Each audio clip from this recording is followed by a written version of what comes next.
Si vous voulez, vous pouvez activer les sous-titres pour mieux suivre. Et si je parle trop vite, n'hésitez pas à ralentir la vitesse de l'audio. Salut Nicolas, ça va bien aujourd'hui?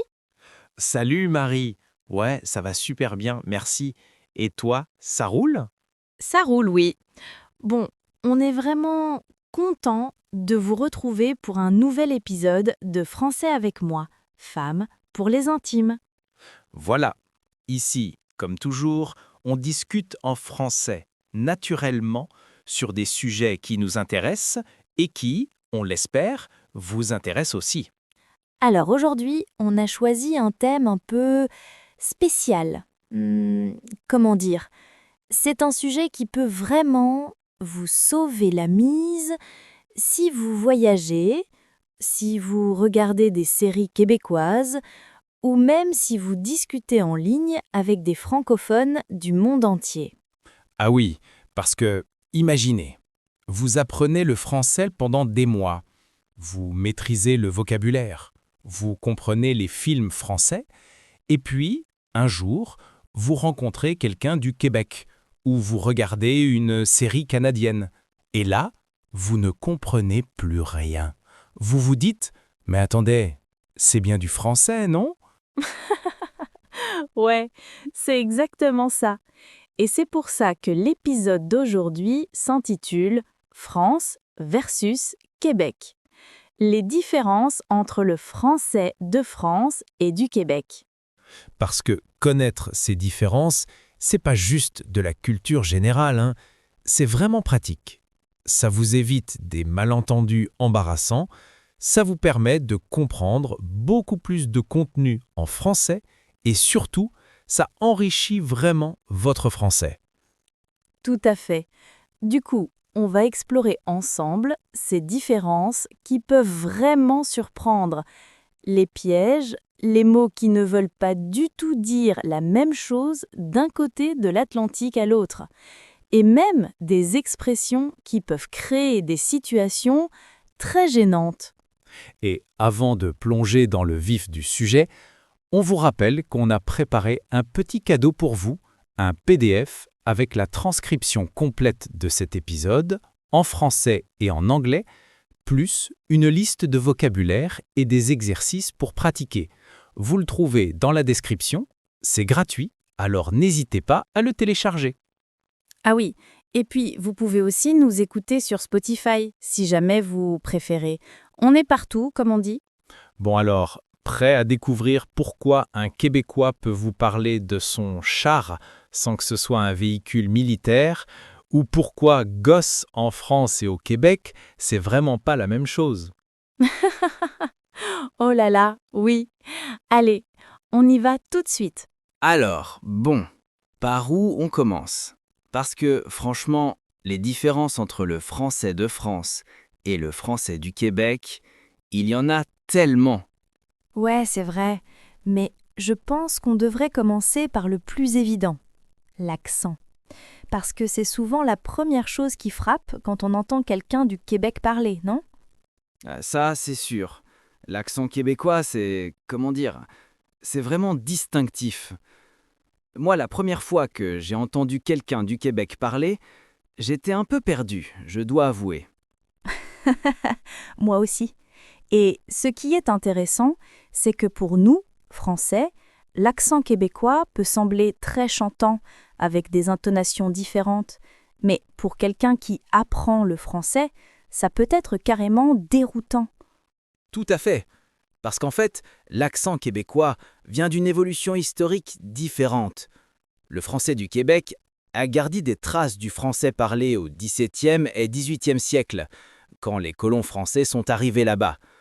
Du coup, certaines prononciations sont restées plus anciennes, on va dire. Oui, et puis il y a eu l'influence de l'anglais aussi, évidemment. Le Québec est entouré de régions anglophones, donc forcément, ça a créé des emprunts, des adaptations. Alors, justement, parlons-en des emprunts, parce que c'est là que ça devient vraiment intéressant pour quelqu'un qui apprend le français. En France, on utilise beaucoup de mots anglais tels quels. Parking, week-end, email Ouais, on est un peu paresseux, disons-le. On emprunte directement sans trop réfléchir. Mais au Québec, c'est différent. Ils ont fait un vrai effort pour franciser les mots, pour protéger la langue française. Absolument. Du coup, au Québec, ils ne disent pas parking, ils disent stationnement. Pas week-end, mais fin de semaine. Pas email, mais courriel. Oui. Et franchement, je trouve ça plutôt chouette. C'est une volonté de préserver le français face à l'omniprésence de l'anglais en Amérique du Nord. Mais pour quelqu'un qui apprend le français en France et qui se retrouve au Québec, ça peut créer des petits moments de confusion. Oh oui, imagine, tu arrives au Québec, tu cherches un parking, tu demandes « Excusez-moi, où est le parking ?» et la personne te regarde bizarrement en disant « Ah, vous cherchez le stationnement !» C'est ça. Bon, mais passons maintenant au vocabulaire, parce que c'est là que les choses deviennent vraiment amusantes. Il y a des mots qui sont complètement différents. Ah oui, alors là, par exemple, en France, on dit une voiture. Au Québec, on dit un char. Ouais, et la première fois que j'ai entendu ça, j'ai cru qu'on parlait d'un char d'assaut, tu vois. Mais non, c'est juste une voiture normale. Exactement. Et ce mot char, en fait, il vient de l'ancien français chariot. Ça montre bien cette préservation de termes plus anciens qu'on n'utilise plus en France. C'est fascinant quand on y pense. Bon, et puis il y a aussi un dépanneur. En France, un dépanneur, c'est quelqu'un qui vient réparer ta voiture quand elle tombe en panne, non? Voilà. Mais au Québec, un dépanneur, c'est une petite épicerie de quartier, ouverte tard le soir. Genre, tu sors de chez toi à 22h pour acheter du lait, tu vas au dépanneur. Oui, en France, on appellerait ça une supérette ou une épicerie de nuit. Du coup, si un Québécois te dit « je vais au dépanneur », ne t'attends pas à ce qu'il parte réparer une voiture. Alors, autre exemple qui peut créer des situations gênantes, le mot gosse. En France, les gosses, ça veut dire les enfants. C'est très courant. Ouais, on dit ça tout le temps. Mes gosses rentrent de l'école, les gosses jouent dehors, c'est super normal. Sauf qu'au Québec, gosse, ça désigne les, comment dire poliment, les testicules. Oh là là, oui. Donc imagine, tu es français, tu arrives au Québec et tu dis tranquillement « Mes gosses sont fatigués aujourd'hui ». Les gens vont te regarder avec des yeux ronds. Carrément. Du coup, au Québec, pour parler des enfants, on dit les enfants, tout simplement. Ou parfois les jeunes, mais jamais les gosses. C'est un piège classique, vraiment. Et ça marche dans l'autre sens aussi. Il y a des expressions québécoises qui peuvent surprendre les Français. Ah oui, par exemple, être tanné. Au Québec, si quelqu'un dit « je suis tanné », ça veut dire qu'il en a marre, qu'il est fatigué de quelque chose. Oui, en France, on dirait plutôt « j'en ai marre »,« j'en ai assez » ou « ça me saoule », mais être tanné, ça ne se dit pas vraiment chez nous. Exactement. Et puis il y a niaiser, qui veut dire perdre son temps, plaisanter ou ne pas être sérieux.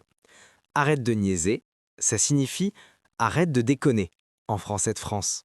Ouais, c'est marrant parce que ces mots-là, quand tu les entends pour la première fois, tu dois deviner le sens par le contexte. C'est un vrai exercice de compréhension. Absolument. Et d'ailleurs, ça nous ramène à un point important. Pour quelqu'un qui apprend le français, connaître ces différences, c'est super utile. Parce qu'aujourd'hui, avec Internet, les séries, les podcasts, tu peux tomber sur du contenu québécois à tout moment. C'est vrai. Moi, par exemple, j'adore certaines séries québécoises, mais au début, j'avais besoin de sous-titres, même en français, parce que l'accent, le vocabulaire, c'était vraiment différent. Oui, et ça peut être frustrant pour un apprenant. Tu te dis, j'ai travaillé dur pour apprendre le français, et maintenant, je ne comprends pas cette conversation. Mais en fait, c'est normal. C'est juste que le français est une langue vivante qui évolue différemment selon les régions. Tout à fait. Et puis, il ne faut pas oublier les jurons. Ah, les jurons québécois, c'est un chapitre à part entière. Oh là là, oui. Alors, en France, nos jurons sont souvent, disons, très directs, voire un peu vulgaires. On pense à des mots liés au corps, aux fonctions corporelles. Ouais, c'est vrai. Mais au Québec, les jurons viennent du vocabulaire religieux. C'est totalement différent. Ils disent tabarnak, calice, hostie. Voilà. Ce sont des déformations de mots religieux, comme tabernacle, calice, hostie. C'est lié à l'histoire du Québec, où l'Église catholique avait un pouvoir énorme. Du coup, utiliser ces mots, c'était une forme de rébellion. C'est fascinant. Et pour quelqu'un qui apprend le français, c'est bon à savoir. Parce que si tu entends un Québécois dire tabarnak, tu sauras que c'est l'équivalent de merde ou putain en français de France. Exactement. Bon, et puis il y a aussi des différences dans la grammaire et la conjugaison. Par exemple, au Québec, on utilise beaucoup plus le passé simple dans la langue parlée qu'en France. Ah oui? Je savais pas ça. Ouais, enfin, pas tout le temps, mais certaines formes sont plus courantes. Et puis, il y a aussi l'usage de tu et vous. Au Québec, on tutoie beaucoup plus facilement qu'en France. C'est vrai, en France, on est assez formel. On vous voit les inconnus, les personnes plus âgées, les collègues. Au Québec, c'est beaucoup plus détendu. Tu peux tutoyer ton patron, par exemple. Voilà. Et ça, c'est important de le savoir si tu voyages ou si tu travailles avec des Québécois. Ça évite les malentendus ou de paraître trop distant. Absolument. Bon, et puis, il y a un truc qui m'amuse toujours, les expressions imagées. Par exemple, au Québec, ils disent « c'est de la crème » pour dire que quelque chose est excellent, facile. Oui, en France, on dirait plutôt c'est du gâteau ou c'est nickel. Mais c'est de la crème, ça sonne bizarre pour nous. Ouais, ou encore avoir de l'eau dans sa cave, qui veut dire avoir un pantalon trop court. En France, on dit avoir un pantalon qui fait la moue ou porter des trois quarts.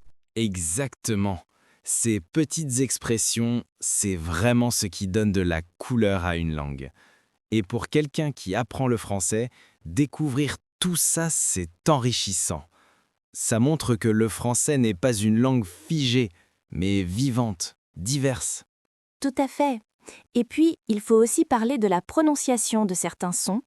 Par exemple, les Québécois ont tendance à prononcer les T et les D devant les voyelles I et U de manière différente. Ça donne un son presque ts ou dz. Ah oui, par exemple, le mot tu se prononce presque tsu et dire devient dire. C'est vraiment typique de l'accent québécois. Oui. Et pour un apprenant, c'est un défi supplémentaire. Mais en même temps, s'habituer à ces différences, ça rend ton oreille plus flexible, plus ouverte. Tu deviens meilleur en compréhension orale. Absolument. Et je dirais même que connaître le français du Québec, ça te donne accès à toute une culture. La musique, le cinéma, la littérature québécoise, c'est un monde riche et fascinant. Oui, complètement. Bon, je pense qu'on a fait un bon tour d'horizon des principales différences, non? Accent, vocabulaire, expression, juron, prononciation. Ouais, je crois qu'on a bien couvert le sujet, mais franchement, on pourrait en parler pendant des heures. Il y a tellement de choses à dire. Tu sais, ce qui est vraiment beau dans tout ça, c'est que ces différences nous rappellent que le français n'appartient pas qu'à la France. C'est une langue mondiale, vivante, qui évolue différemment selon les endroits, les histoires, les influences. Tout à fait. Et pour quelqu'un qui apprend le français, comprendre ces variations, c'est devenir plus flexible, plus ouvert. Ça enrichit vraiment ton apprentissage. Tu ne maîtrises pas juste une langue, tu découvres des cultures, des façons de penser différentes. Oui, c'est ça qui rend le français si intéressant finalement. Bon, et bien voilà. On espère sincèrement que cet épisode vous a plu et surtout qu'il vous sera utile dans votre apprentissage. N'oubliez pas de vous abonner au podcast pour ne rien rater de nos prochaines conversations. Et si vous avez aimé, laissez-nous une petite note. Ça nous fait vraiment plaisir.